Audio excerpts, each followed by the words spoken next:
할렐루야. 자, 오늘부터는 이 제사에 대해서 깨닫고 가야 될 게 너무 많습니다. 전부를 다시 깨달아야 돼요. 그래서 오늘날 우리의 신앙생활하는 속에서 이 제사를 하나님께 드린다는 것, 제사를 드리는 게 뭔지, 또 무엇을 가지고 어떻게 하나님 앞에 제사를 드려야 옳은 것인지, 하나님께서는 왜 제사를 드리라고 하신 것인지, 또 제사를 인간이 드렸을 때에 어떤 제사는 하나님이 받으시고 어떤 제사는 하나님이 받지 않는지, 제사에 대해서 제사의 종결도 깨달아야겠고, 제사를 어떻게 드리는 것 깨달아야 하고, 제사가 어떻게 되는 것이 응답이 되는 것인지 그 면을 철저히 하나하나 깨달아 가야 합니다. 자, 그래서 말씀을 정리를 또 하면은, 첫째, 하나님께 제사를 드린다고 하는 것이 무슨 뜻이냐? 하나님 앞에 제사를 드린다고 하는 것은 범죄한 인간이 제사를 통해서 제사함을 받고 하나님 앞에 나가서 하나님을 배웠고 하나님께서 베푸시는 은혜와 축복을 받는 길로 열어놓은 것인데, 그렇게 하신 속에 계시적 뜻이 무엇이냐 그 말이에요. 범죄한 인간은 죄인 상태로, 그 죄된 상태, 더러운 상태, 사망성으로 들어있는 상태로는 하나님 앞에 갈 수도 없고 하나님을 만날 수도 없습니다. 죄인된 인간이 하나님 앞에 하나님을 만나러 나갔다가는 하나님의 능력 앞에, 하나님의 크신 빛 앞에 자기는 녹아버리고 마는 거예요. 그 능력 앞에서. 그래서 출애굽기 33장 20절에 보면 여호와 하나님께서 모세에게 말씀하시기를, 너는 내 얼굴을 보지 못할 것이다. 왜냐? 누구든지 나를 보고 살 자가 없다. 그렇게 말했어요. 그래서 사도 요한이나 이 다니엘이나 믿음의 선지자들, 믿음의 사도들이 하나님을 만나기 위해서 그렇게 애를 썼습니다. 그런데 정작 하나님을 그 보좌 앞까지 나가서 만났을 때에 죽은 자 같이 돼버려요. 그냥 그 앞에서 풀이 돼버린다 그 말이에요. 그랬을 때에 천사가 와서, 인자 같은 이가 와서 어루만지니 소생이 돼서 다시 일어나는 것을 볼 수가 있지요. 나답과 아비후가 하나님 앞에 다른 불로 제사다가 그 자리에 식사해 버렸습니다. 그러니까 죄인인 인간이 제사를 통하지 않고 그 말이에요, 하나님 앞에 나갔다가는 단번에 그 자리에서 죽을 수밖에 없다는 것을 알아야 합니다. 그러므로 제사를 드리라고 하는, 제사를 드리는 것은 선악과 맞고 죄와 사망 가운데 타락하여 살고 있는 죄인들이 죄를 사하는 것과, 그러니까 제사를 드린다는 것은 죄를 사는 게 들어있어요. 제사를 드린다 하는 것은 먼저 죄를 사는 것이 들어있고, 그리고 죄를 사해졌을 때 하나님 앞에 나가서 하나님을 만나고 배웠고 하나님으로부터 내리시는 은혜와 축복을 받는 것을, 이것을 이치적으로 계시한 것이 제사라고 하는 뜻에 들어있는 겁니다. 제사란 타락한 죄인이 하나님 앞에 잘못된 이 죄된 세상성으로 살던 것을, 그러니까 사망성으로 살던 것을 회개하여 바른 삶을 살도록 예수 그리스도께서 친히 하늘에서 하나님과 이 죄인된 인간의 중보가 되신 것이고, 죄인된 인간들을 예수 그리스도 중보 사역을 통해서 하나님을 만날 수 있고 하나님의 것을 받을 수 있도록 예수 그리스도께서 모든 길을 열어놓으신 겁니다. 그래서 히브리서 10장 19절 이하에 보면은, 그러므로 형제들아, 우리가 예수의 피를 힘입어 성소에 들어갈 담력을 얻었나니 그 길은 우리를 위하여 휘장 가운데 열어놓으신 새롭고 산 길이요, 휘장은 곧 저의 육체니라 그랬죠. 그러니까 예수 그리스도께서 하늘 영광을 비우시고 인간의 몸을 입고 낮고 천한 세상에 오셔서 길이요 진리요 생명으로 오셔서 하나님이 요구하시는 지공법과 지성의 법에 만족으로 사시면서 인간이 범죄하여 상실해버리고 잃어버린 이런 모든 것을 다시 찾아서 세운다는 의미에서 모든 제사란 예수 그리스도의 언행심사의 삶을 계시하는 거예요. 그러니까 예수님은 성전에 가서 양 잡고 소 잡고 제사 드린 적이 없죠. 없는데 예수님 당신의 생활 자체가, 삶 자체가 성경이 말한 모든 제사를 드리는 생활이다 그 말이에요. 그걸 보여주는 것입니다. 천국을 상실해버리고 소경이 되어서 모든 인생들이 임시 소원 목적으로 땅의 소원성으로 물질 세상 눈에 보인 기준으로 살고 있는 그들에게 예수님이 오셔서 하나님은 어떤 분인지, 천국은 어떤 세계인지, 그 천국을 어떻게 준비하는 것인지, 인생은 어떻게 살아야 옳은 것인지, 천국을 천국만큼, 세상을 세상만큼, 인간이 어떤 존재인 것을 알게 해서 그 말이에요.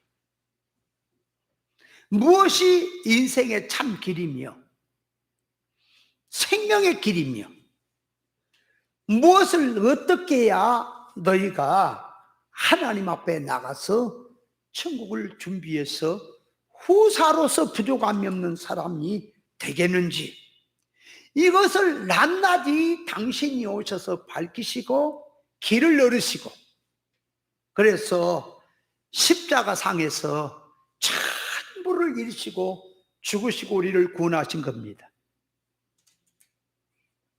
그래서 구약의 제사라고 하는 것은 신약에서는 예배를 말하는 거예요. 구약의 제사는 신약에서 말하는 예배다. 그래서 오늘 이 본문 1절에 보면, 형제들아, 내가 하나님의 모든 자비하심으로 너희를 권하노니 너희 몸을 하나님이 기뻐하시는 거룩한 산 제사로 드리라. 이는 너희의 드릴 영적 예배니라. 제사가 예배다 그 말이에요. 그럼 모든 제사를 드린다는 속에는 하나님이 친히 인간의 몸을 입고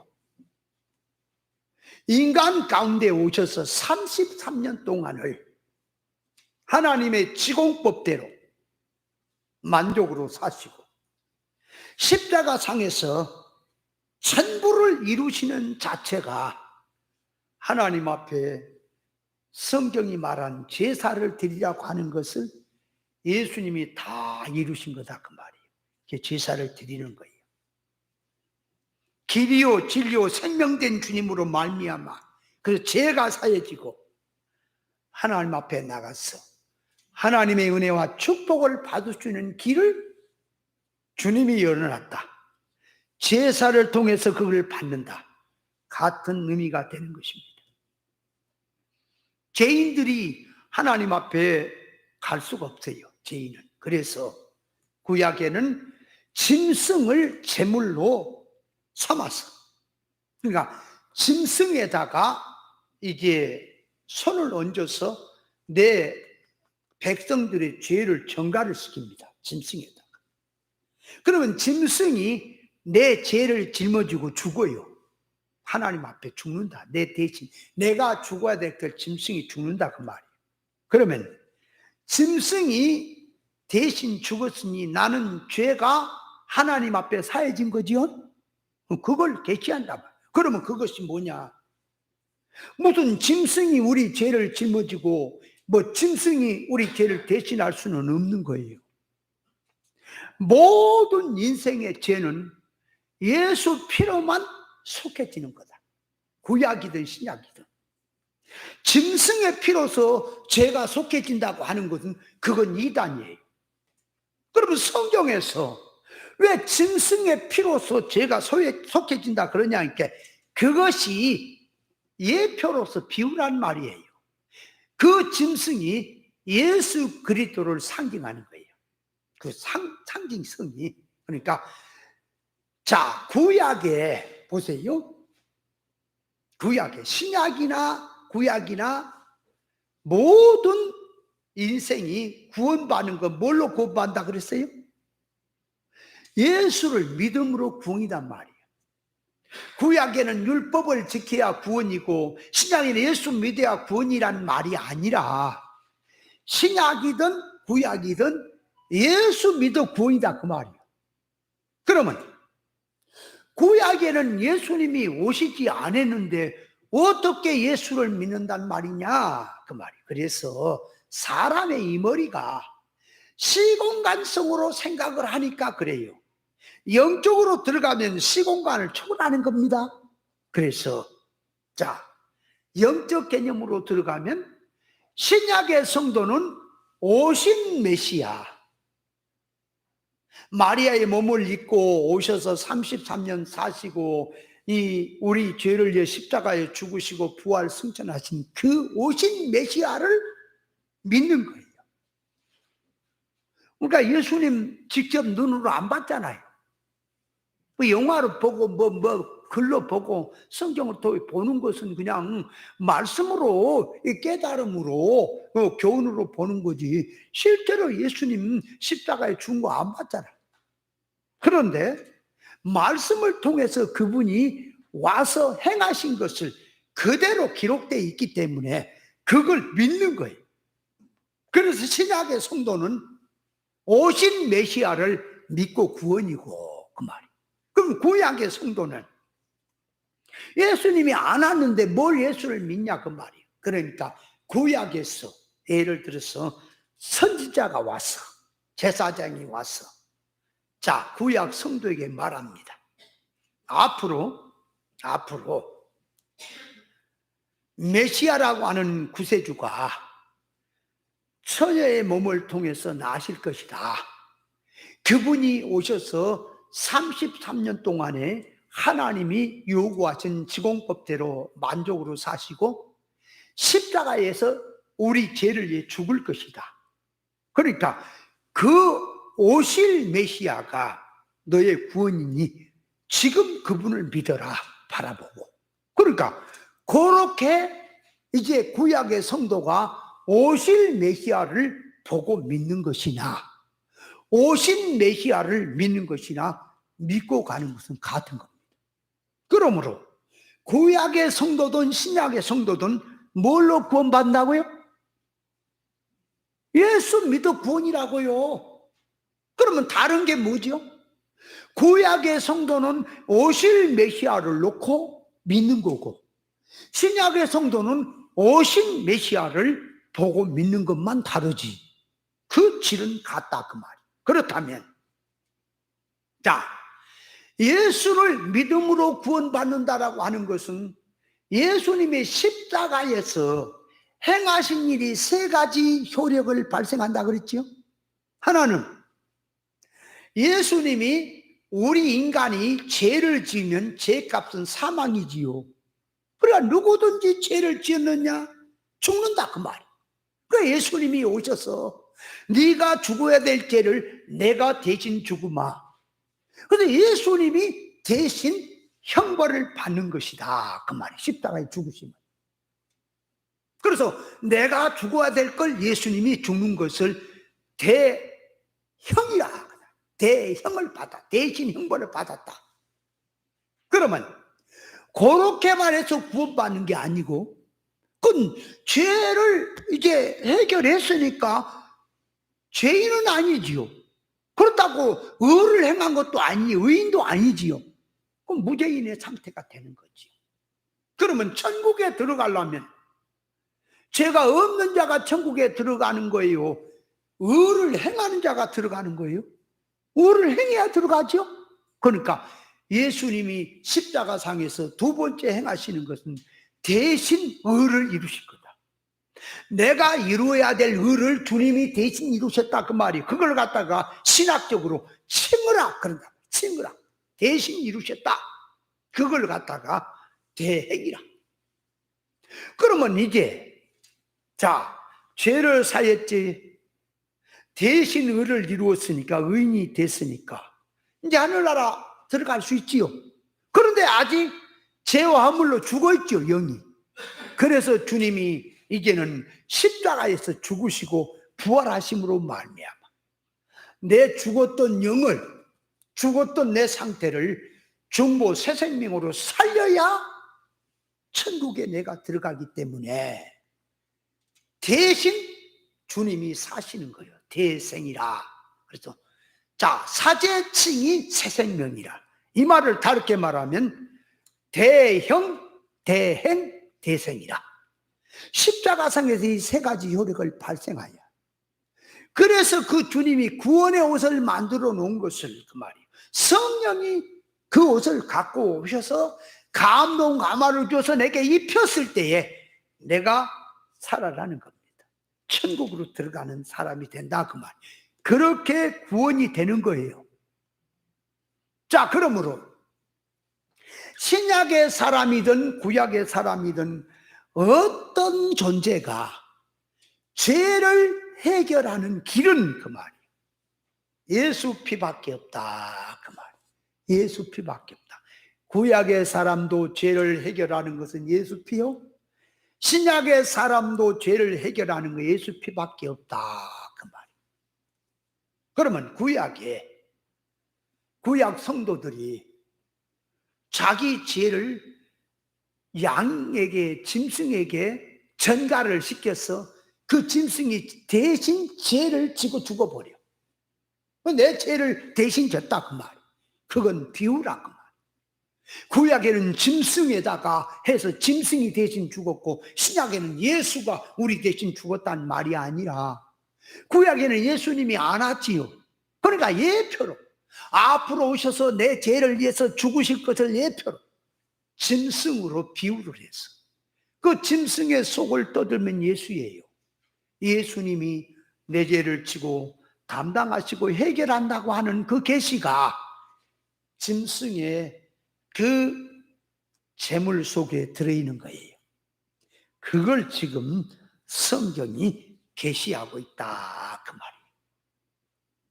자, 그러니까 구약의 양으로 서로 정결한 짐승으로 제가 내 죄를 짊어지고 사해진다는, 내 죄가 사해진다는 건 뭐라고요? 계시가 예수님이 나를 위해서 대신 죽으심으로 그 예수 구속이, 예수 피가 내 죄를 산다 하는 뜻이라 그 말. 그러므로 자, 제사는 하나님 앞에 제사는 반드시 제물이 있지요. 제사는 내 죄를 먼저 사하고, 죄를 사하고, 죄가 사야 하나님 앞에 갈 수가 있어요. 그래서 하나님 앞에 이제 나가서 생명이 살았잖아. 산자가 하나님 앞에 나가서 하나님을 배운 거예요. 만난 거예요. 인격적으로.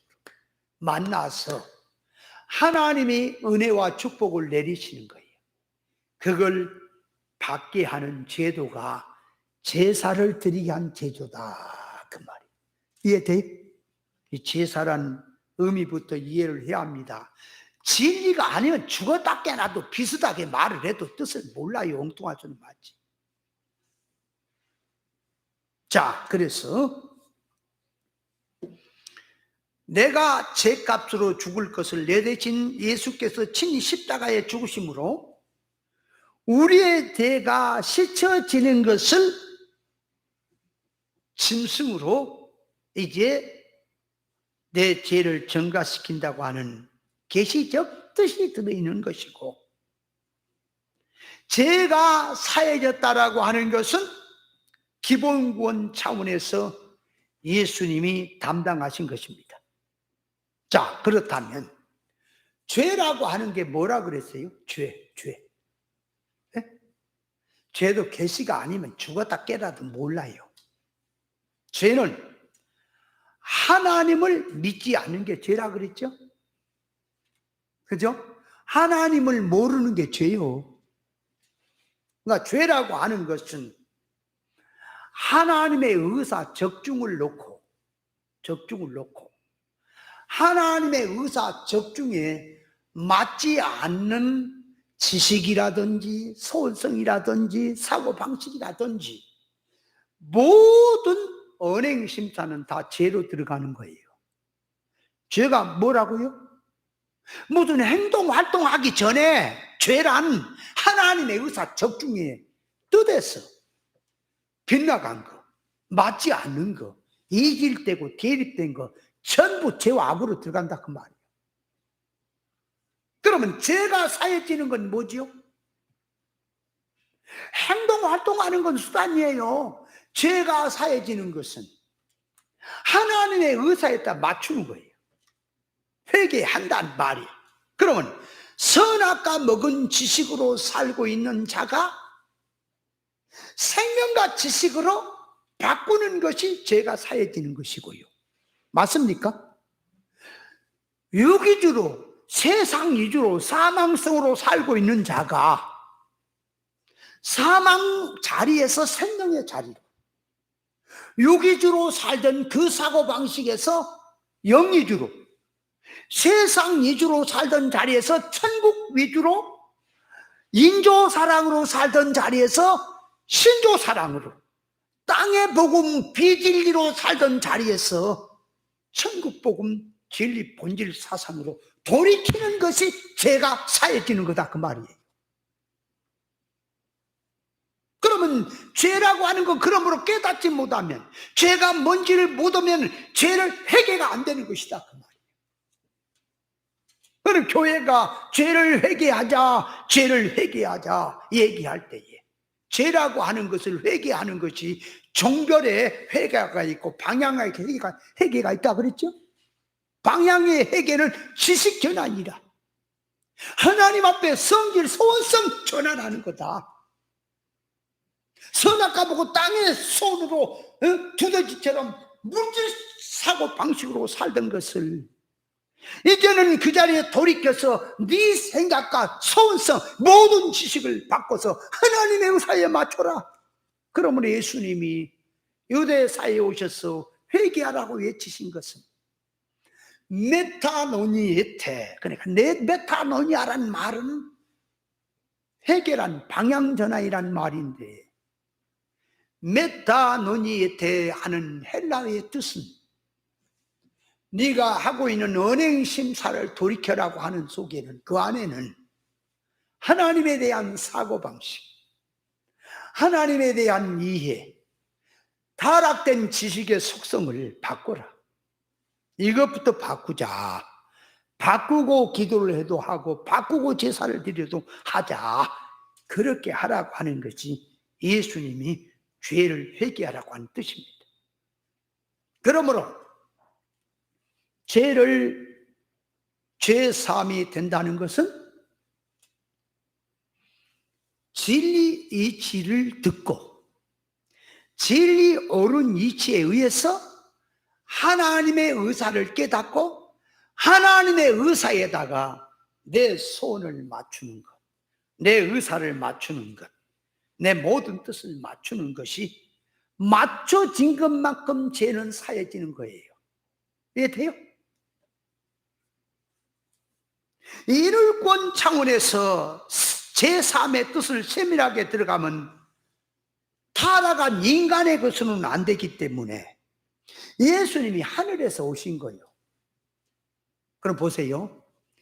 이 자꾸 그 눈에 보인 것만 예수님이 하늘에서 왔다 존재가 그분이 우리 구원이다 그렇게만 보지 말고 예수님이 하늘에서 오셨다는 것은 자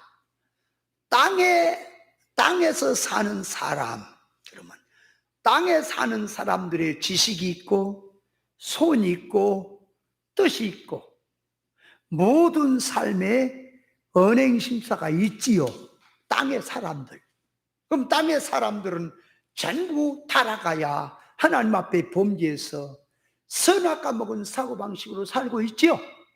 그러니까 그 지식은 물질에서 나온 지식이고 눈에 보인 세상 기준을 삼아서 임시적으로 된 지식이고 모든 사고방식 역시 땅의 것, 물질의 것으로 되어 있는 이 썩어질 것으로 살고 있는 인생들에게 예수님이 하늘에서 오시는 것은 예수님은 몸뚱이만 하늘의 것이 오셔서 세상 것으로 운동하신 게 아니라 하늘의 지식을 갖고 옵니다.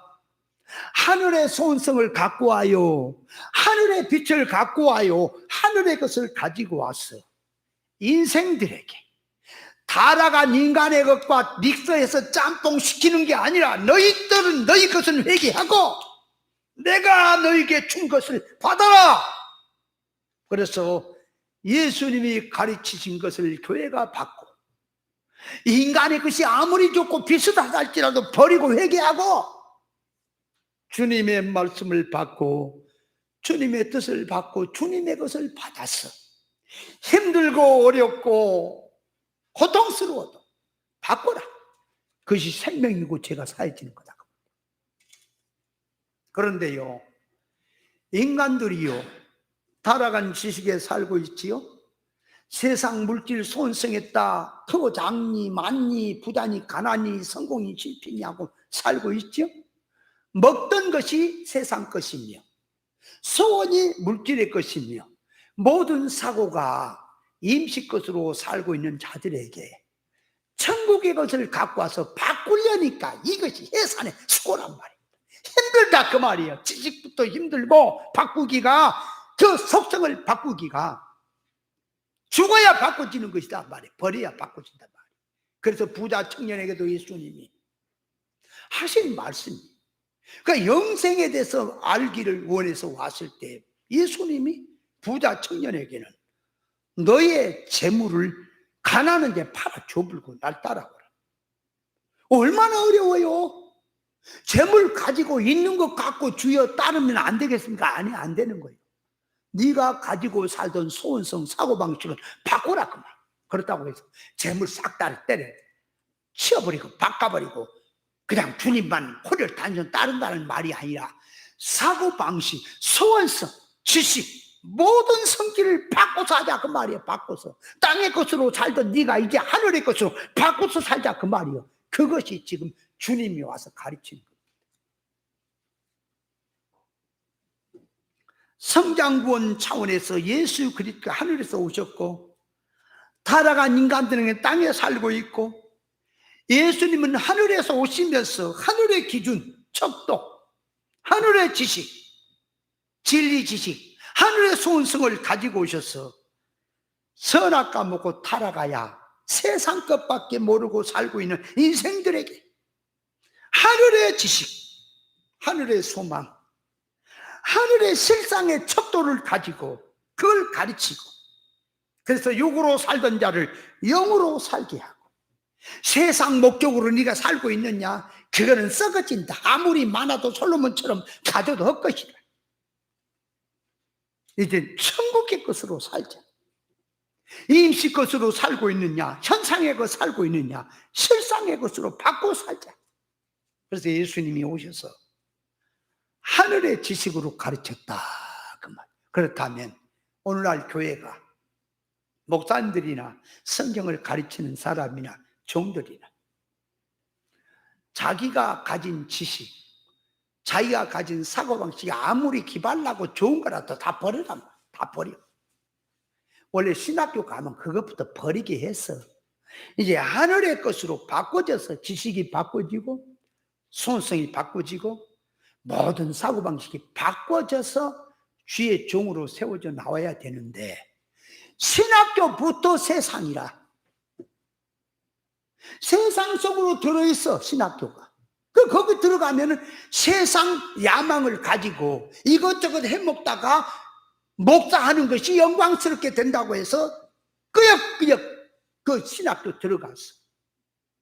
타락한 인간의 속성을 거기서 한 수 더 떠서 신학교에서 거기가.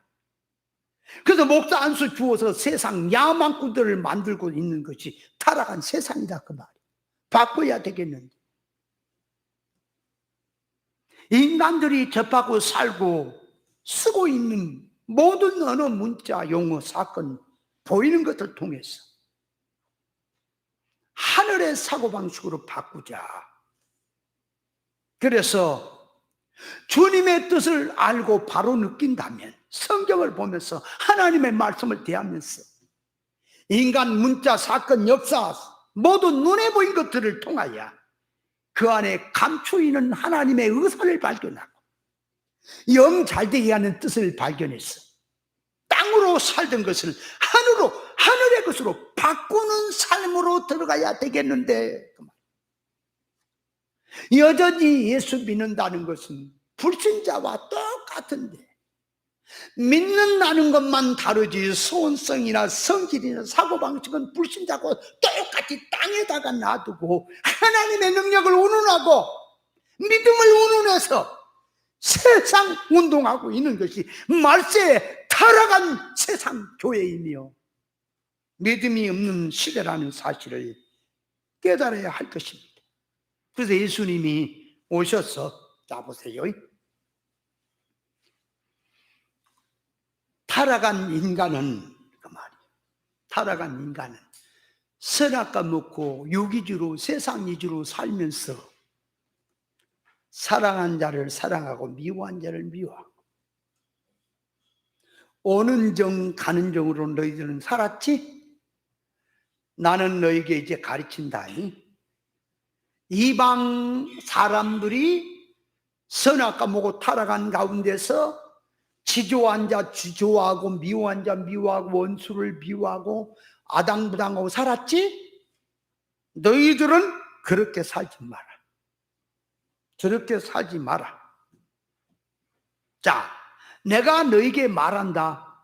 너희는 사랑한 사람만 사랑하고 좋아한 사람만 무난하면 뭐가 불신자고 다르냐? 핍박자를 위해서 기도해라. 원수를 사랑하라. 그렇게 말을 하는 거예요. 그렇게 말한 것을 잘 들으세요. 이렇게 말한 것은 바꾸라는 거예요. 세상 사람은 전부 육 위주로 선악과 타락한 속에 사망성이라는 속성을 가지고 사랑한 자 사랑하고 미워한 자 미워하고 산다. 그럼 사망성으로 사는 자 가운데도 살신성이 있습니까? 있어요, 없어요? 꼭 내 사랑한 자면 사랑하고 미워한 자면 미워합니까? 살신성이는 자기를 미워한 자를 위해서 자기 몸도 내주는 경우도 있습니까? 그렇게 한다 할지라도 그 사람은 선악과 먹고 타락한 사망 가운데서 하는 것이기 때문에 예수님의 말씀이 너희는 핍박자를 기도하라 원수를 사랑하라고 하는 말이 시행이 되는 게 아니에요. 그건 타락성이에요.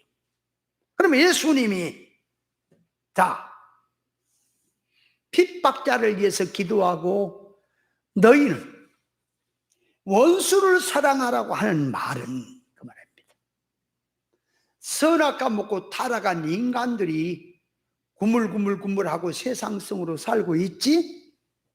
너희는 그렇게 살지 말고 선악과 먹은 개념으로 살지 말고 유기주로 살지 말고 세상 위주로 살지 말고 너는 이제 하늘의 지식, 성령의 감화를 통해서 예수님의 마음을 받았어. 이제는 사람을 대하는 것이, 사건을 대하고 모든 걸 대할 때에 하늘의 성질을 가지고 대라. 그걸 말하려고 핍박자를 기도해라. 원수를 사랑해라 하는 뜻이에요. 이해됩니까? 어째 인간들이 머리통이 이렇게 기독교 안에서 안 바뀌냐 그 말이야. 안 바뀌냐. 바뀌어져야 돼요. 하기야 쉬운 게 아니야. 나도 아주 죽었다가 살아난 성질이 아니면 그걸 몰라. 아, 주님이 요구하신 게 그거였구나. 그런데 타락성을 가지고 타락성적인 연장선상으로 주님을 이해한다고 목숨을 바친다고 했었구나. 에라 어리석은 인간아, 주님의 말씀을 착각했었구나. 그러니까 주님은, 자, 너희들이 잘 봐요.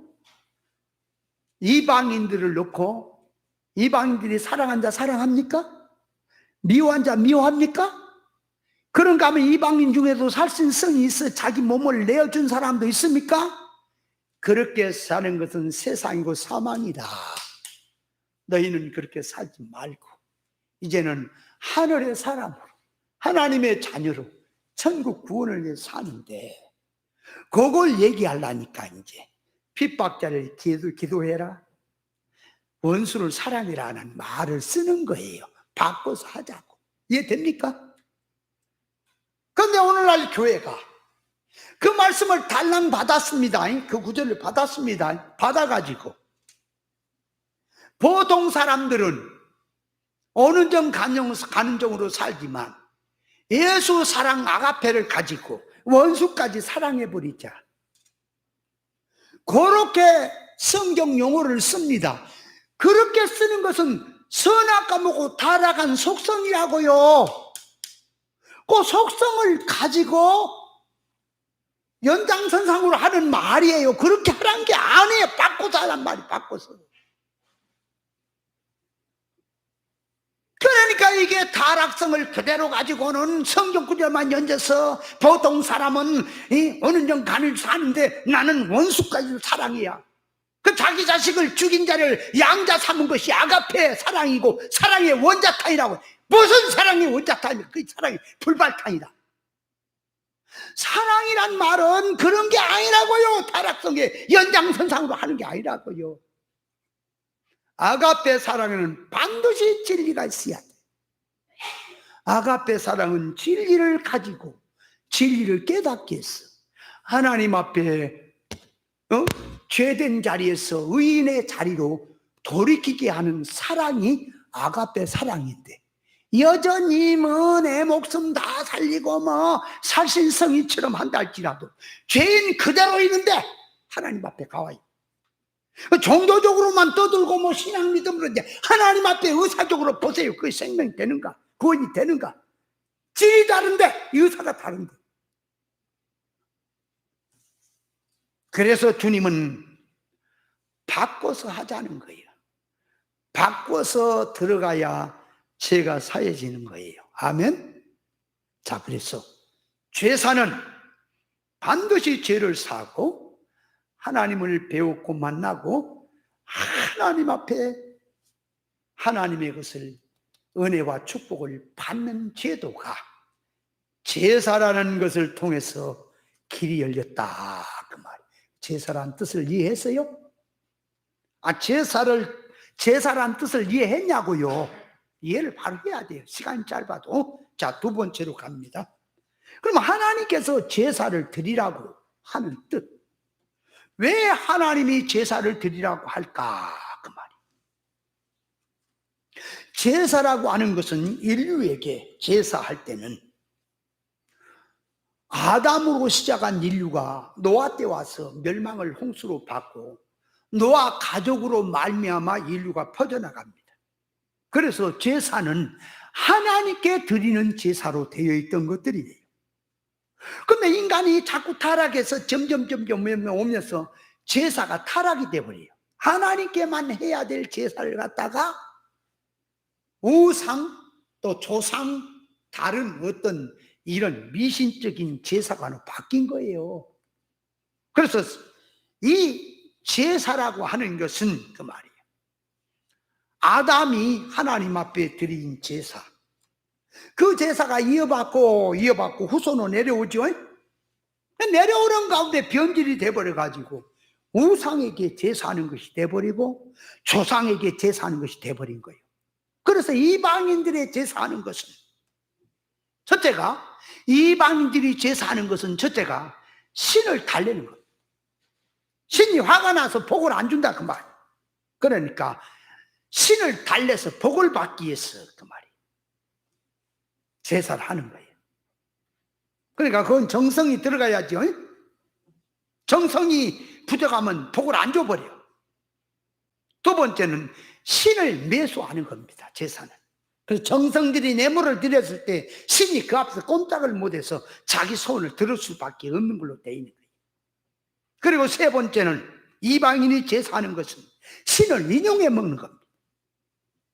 자기 사업이 안 되고 건강이 안 되고 안 좋으니까 신이 가로막고 있단 말이에요. 그래서 선신, 악신이 있는데 악신이 괴롭히니까 공을 많이 들여서 선신이 힘이 세단 말이에요. 이긴단 말이에요.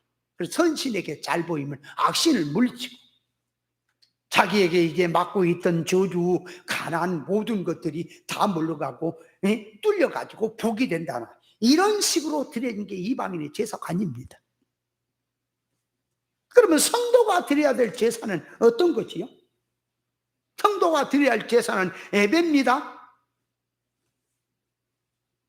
그러면 성도가 드리는 제사는 하나님을 달래거나 하나님을 매수하거나 하나님을 이용해 먹는 게 아니라 그 제사라고 하는 방편을 통해서 하나님의 깊은 것을 깨닫고 하나님의 은혜와 축복을 받는 지름길로 열어놓았다 그 말이에요.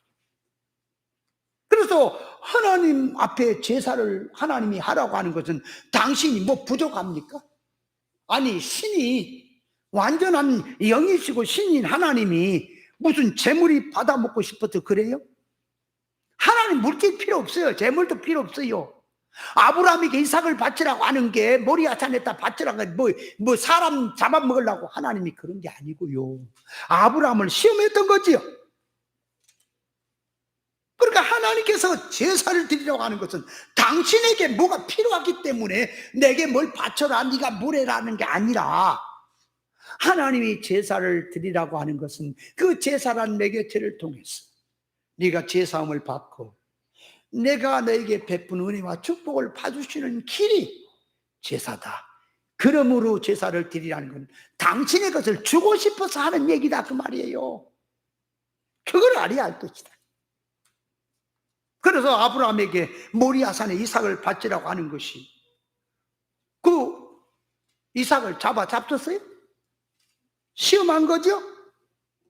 그래서 아브라함이 시험에 합격이 되니까 임시 이삭을 하나님께 바쳤더니 영원한 이삭으로 바꿔줍니까? 이삭을 드림으로 말미암아 그리스도까지 얻는 거죠. 그래서 하나님이 원하시는 제사는 그 말이에요. 상한 심령이라. 시편 51편 17절에 보니까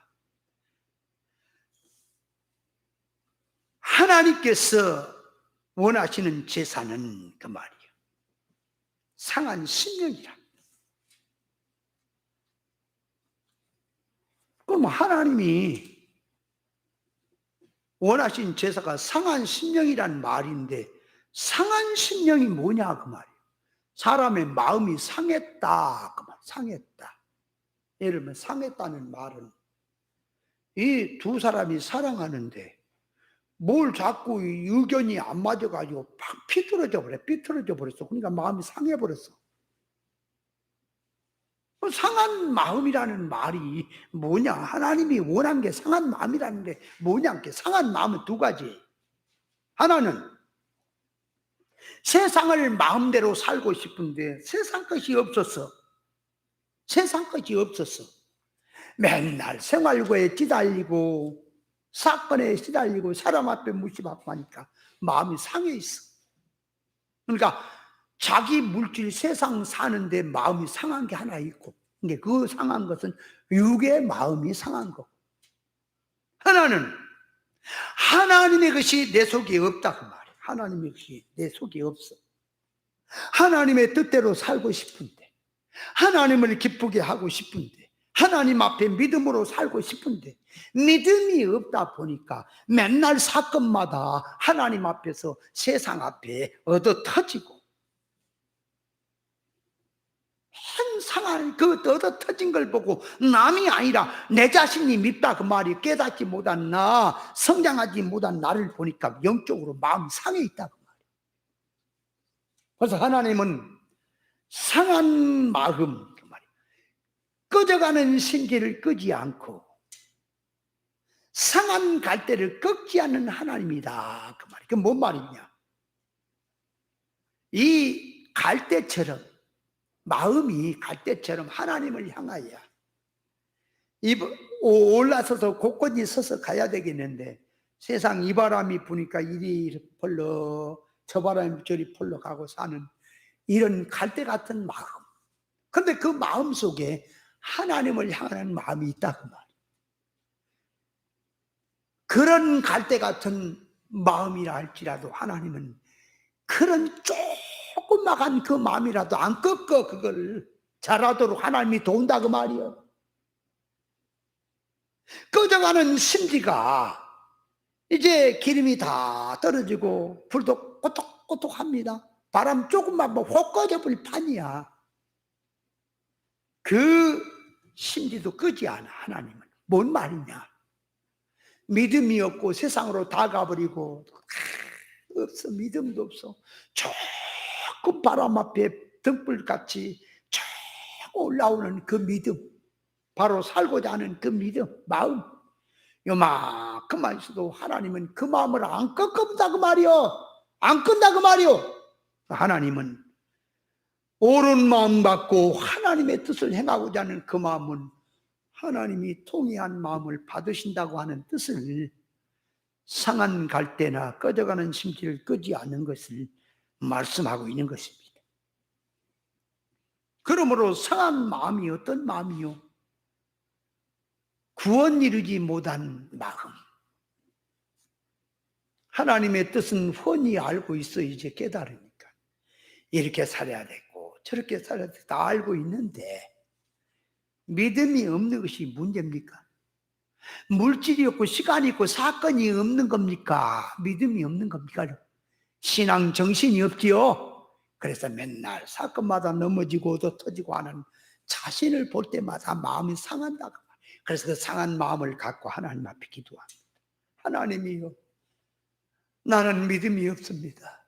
하나님이요, 나는 이렇게 의지력도 없습니다. 하나님의 나는 아무리 봐도 담대함도 없습니다. 도우소서. 갈대 같은 내 마음 붙들어 주소서.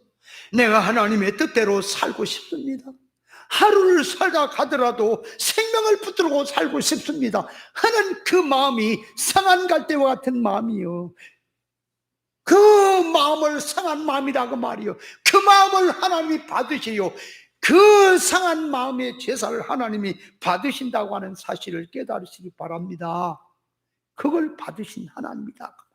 그래서 하나님이 구약에 보면은 이제 제사를 드려라, 성경 전체에 보면 절기를 지켜라, 계명을 지켜라, 내 말에 순종하라, 이렇게 말씀하신 것은 부담을 주어서 내가 창조자고 너는 피조물이니까 내게로 해라, 내가 심심하니까 내게 영광 돌려라, 그 말이 아니라 나는 너희들이 영광 안 돌려도 너희들이 아무것도 안 해도 내게는 부족함이 없지만 그 일을 통해서, 그 말이 그 일을 시켜서 그 일에 순종함으로 내 것 좀 받아라, 내가 너에게 내 것을 주고 싶다, 영원한 것 받아서 복된 자가 되라, 내 후사가 되라고 하나님이 이 일을 시키시는 것입니다.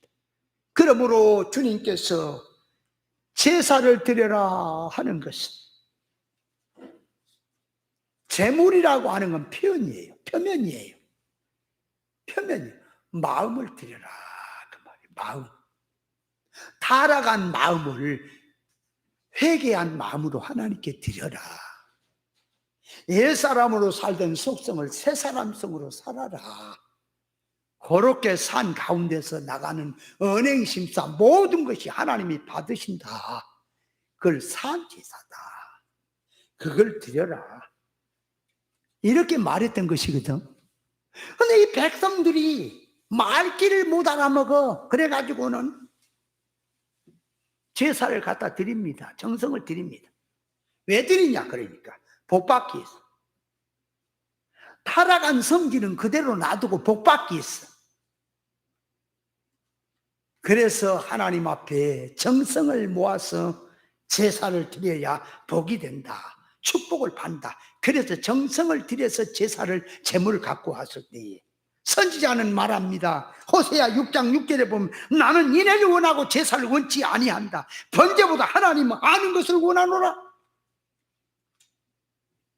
마태복음 9장 13절에 보면 너희는 가서 내가 공의를 원하고 제사를 원치 아니하노라 하는 뜻이 무엇인지 배우라. 내가 의인을 부르러 온 것이 아니라 죄인을 부르러 왔다 그랬습니다. 성경에 그러면 하나님께서 제사를 드리라고 해놓고는 제사를 정성을 갖고 드렸더니 누가 제사를 원하더냐 이러고 있으니 깨닫지 못한 입장에 환장, 된장, 고추장 하는 거예요. 아니 언제는 제사를 드리라더니 언제는 제사를 정성을 드렸던가 왜 그런 제사를 드렸냐 호통을 치니 깨닫지 못하면 환장, 된장할 일 아니에요? 깨닫고 보니까 아하 잘못된 제사를 드리고 있구나. 말귀를 못 알아먹고 제사를 드린다고 하고 있구나. 그래 야단을 치는구나. 그렇게 들어가는 것입니다. 하나님은 제사를 통해서 매개체를 통해서 그 말이 이길된 속성을 회개해서 바꿨어. 하나님과 의사결합이 돼서 하나님의 것을 원없이 주고 싶었어.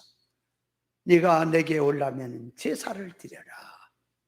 재물을 빈손 보지 말고 재물을 가져와라. 하나님이 하신 거지. 하나님 뭐 필요해서 그런지 아세요? 내게 복을 주기 위해서 하는 수단이다. 그래서 제사를 드리려고 한 겁니다. 아멘. 자, 세 번째로 갑니다. 제사의 종별. 자, 제사에는 제사의 메인이 있고요. 이게 또 깨닫지 못하면 뭔 말인지를 죽었다 깨놔도 신학가 아니라 천하 목사들 다 모아도 몰라요. 뭔 말인지를. 그럼 그래야겠지. 네가 뭔데 너는 그럼 다 아냐. 천만의 말씀 만만의 공덕이야. 내가 보좌까지 나가서 봤다. 그래서 내가 자신 있게 말하노라. 난 받았기 때문에. 다 받았다고 말할 수 있지요. 귀신의 영을 받은 것도 받았다고 하겠지. 제사라는 중심되는 메인의 제사가 있고요. 제사를 드리는 수단적인 제사가 있고요.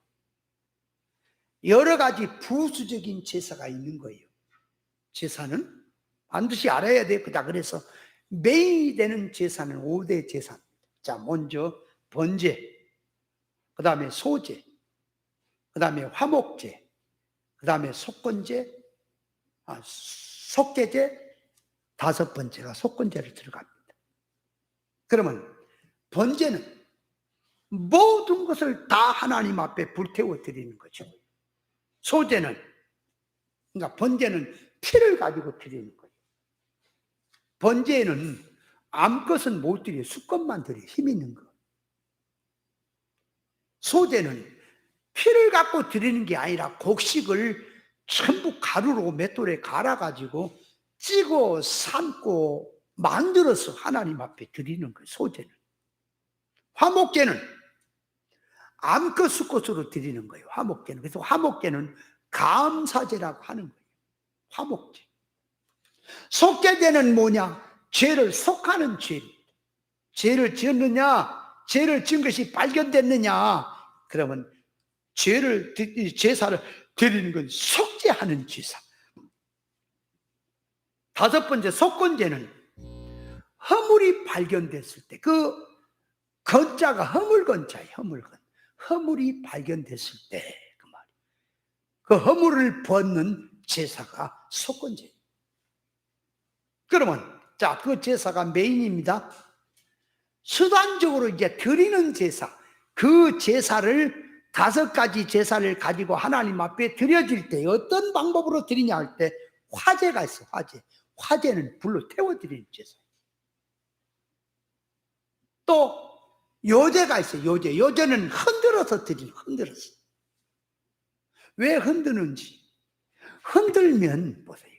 예를 들면 이런 얼개미나 채 같은 데다가 몇 대가 뚫어져 갖고 이렇게 있잖아. 거기다 곡식이나 이런 걸 넣고 이렇게 흔들면 거기에 맞는 건 빠지지요. 그리고 굵은 건 남지요. 그죠? 거르는 거예요. 흔드는 거. 그러니까 흔든다고 하는 것은 걸르는 거예요. 걸러서 드리는 거예요. 그 거르는 속에는 반드시 성령의 감화가 들어간 속에서 거르는 거예요. 그때는 이제 이 손으로 머리 위에 들어서 올려서 드리는 거예요.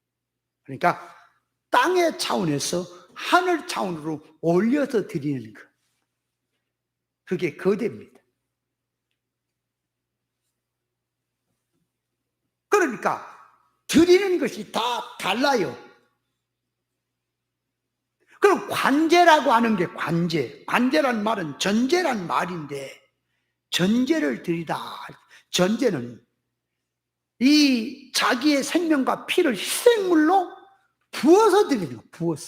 부어서 드린다 그 말이에요. 낙헌제가 있거든요. 낙헌제는 기쁨으로 드리는 거예요. 또 수은제가 있어요. 수은제는 은혜 받는 마음으로 드리는 거예요.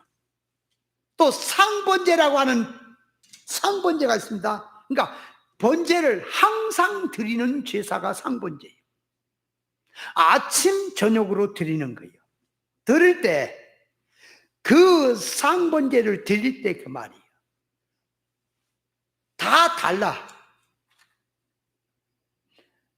양 한 마리에 가루 에바 10분의 1이 들어갈 때가 있고, 어쩔 때는 10분의 2가 들어가고, 어쩔 때는 10분의 3이 들어갈 때가 있어요. 그게 무슨 말인지 수석이 알까요? 목사님들이 알까요? 천만의 말씀 만만의 공덕이 그 말이 뭔 말인지 통 몰라.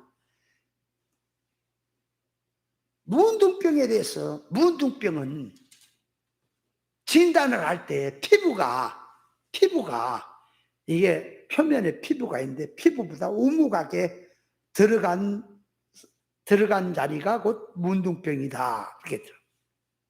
죄로 오는 것이 문둥병이라 이렇게 말하고 말어. 지금 뭔 말을 하는지 통 그 뜻을 아냐고. 어떤 이는 성막론을 말하는데 전부 다 예수로 붙여버려. 뚜껑 되는 예수님, 문 대신 예수님, 기둥 대신 예수님, 막 갖다 대 예수로 붙여라 빌어먹어. 그건 이단이고 틀린 말은 아니지. 어린애하고 똑같은 거예요. 구별 없이. 제사를 드리는데 다 달라요. 이거를 다 살펴서 하나하나 이 제사가 어떤 것이며 어떻게 드려야 되며 어떻게 해야 연락이 되는 것인지 하나하나 밝혀야겠죠. 그죠? 근데요, 그거 밝히는데 밝혀 들어가다 머리가 아파갖고 그만둬야 될 때가 많아. 얼마나 복잡한지 몰라. 그러나 이치를 알면 쉬워, 간단해. 모르니까 어려운 거라니까요. 그러면 이제 다음에 하나하나 이제 말씀을 드리기로 하고 시간 된 대로. 자, 오늘은 이제 본론으로 들어와야 돼. 본론으로 이제 그 제사라는 것을 알고 본론 들어와. 형제들아, 내가 하나님의 모든 자비하심 너희를 권하노니 너희 몸을 하나님의 거룩한 산제사로 드리라. 이것이 너희들 영적 예배라. 여기서 몸을 드린다는 말은 그 말. 삶 속에서 구별 분별해서 영주격으로 구원 이루며 신앙생활하는 것이 산제사로 드린 생활이라는 뜻입니다. 몸을 드린다니까 몸뚱이 잡아서 드린다는 자꾸 그렇게 생각하지 말고, 몸이란 말은 몸행이 들었단 말이에요. 언행 심사가. 제사는 제삼을 받고 죄를 벗고 하나님 만나 거룩해지고 하나님의 의사 결합으로 들어가는 상태라니까요. 자, 그러므로 몸으로 제사를 드린다는 말은, 자, 히브리서 13장 15절에 그럼 우리가 예수로 말미암아 항상 찬미의 제사를 하나님께 드리라. 이는 그 이름을 증거하는 입술의 열매이라 그랬는데, 찬미의 제사는 어떻게 드리는 거요? 입술의 열매라 그래. 입술의 열매는 어디서 나와요? 속성에서 나오는 거예요. 속성에서. 사람이란 몸은 그릇과 같은 거예요. 몸을 하나님께 드린다는 것은 속성을 바꿔라 그 말. 하나님의 의사에 맞추자 그 말이요. 베드로전서 2장 4절 이하에 보면 사람에게 버림바가 되었으나 하나님의 택하심을 입은 보배로운 산돌이신 예수께 나와 너희도 산돌같이 신령한 집으로 세워지고 예수 그리스도 말미암아 하나님의 기쁘게 받으실 신령한 제사를 드릴 거룩한 제사장이 될지니라 그랬단 말이에요. 그러니까 신령한 제사는 신령과 진정의 예배입니다. 이 시대를 본받지 말고, 시대를 본받지 말란 말은 이 시대는 선악 까먹고 타락한 시대입니다. 그러니까 그런 건 따라가지 마라. 악한 시대다. 그러면 성도가 세상에 사는 것은 이 악한 시대에 살고 있잖아, 같이. 맞죠? 그러면 시대를 본받지 않는다는 말은 뭐냐 그러니까 이 세상을 정복해서 진리로 활용, 이용한다는 말이냐, 아니면 세상이 되어지는 걸 따라간다는 말이냐, 그 차이를 말하는 거예요. 세상을 본받는다는 건 세상이 주격이 돼서 세상을 따라가는 겁니다. 세상을 본받지 말라고 하는 것은 그 말이에요. 세상을 따르는 게 아니라 세상을 이용하는 거예요. 그러면 하나 물어봅니다. 성도가 세상을 위해서 있는 겁니까? 자, 소금의 사명, 빛의 사명을 감당하라고 했을 때에 성도가 세상에 들어가 미끄럼되고 세상을 살만나게 하고 세상을 죽게 한다는 의미에서 세상이 주격이고 성도는 거기에서 희생을 하면서 빛을 내라는 겁니까? 성도가 주격이고 세상이 서유격입니까? 모르면은 세상이 주격돼 버렸어요. 교회가. 여러분, 성경이 소금의 맛을 내라, 빛의 어두운 걸 비춰라, 사명을 감당하라는 말은 세상이 주격이 아니에요. 성도가 주격이 되어져서 어두운 세상에 가서 중심이 되어져서 네가 빛된 생활로 저들을 하나님 앞에 빛으로 돌아오게 하라는 의미에서 빛된 생활을 말한 것이고요. 소금의 사명이란 말이 썩어가고 죽어져가는 자들에게 생명을 주어서 생명으로 돌이키게 하라는 의미에서 중심을 잡고 소금의 사명 감당하러 하는데, 오늘날은 세상이 주격이 돼갖고 교회가 희생양이 돼가지고 보호하고 봉사하고 배고픈 사람 밥이나 퍼주고 뭐 도와주는 것이 성경의 빛과 소금의 사명을 감당한 것으로 착각을 하고 있습니다. 천만의 말씀이에요. 교회가 중심이에요. 성도가 중심이에요. 그래서 저 세상 사람이 베푸는 거예요. 베푸는 거. 받으면 살고 안 받으면 끝인 거예요. 그러니까 세상을 살만나게 하라는 말이 타락한 인간이 세상 사는 이주로 살만나게 한다는 말이 아니라 타락성을 회개하고 하나님 앞에 돌아와서 생명을 붙들고 창조의 목적대로 바로 사람이 사는 그 사는 맛을 내게 하라는 뜻인데, 그걸 모르고 세상 이주가 되어 있더라.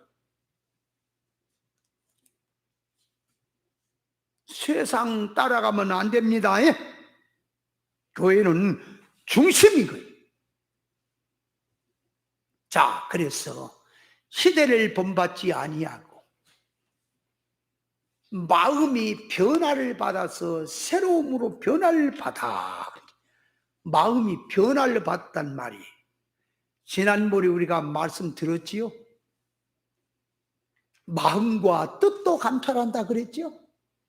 마음이, 사람의 마음이 선악과 따먹고 타락한 육축죽에서 사망성으로 살고 있는 가운데 마음이 있고, 영축죽으로 들어가서 새 사람의 속성을 가지고 나온 마음이 있다 그랬지요? 그럼 마음에 변화를 받아 새롭게 변화를 받다는 말은 새 사람에서 나오는 마음을 말하는 거예요. 그 마음을 가지고 그만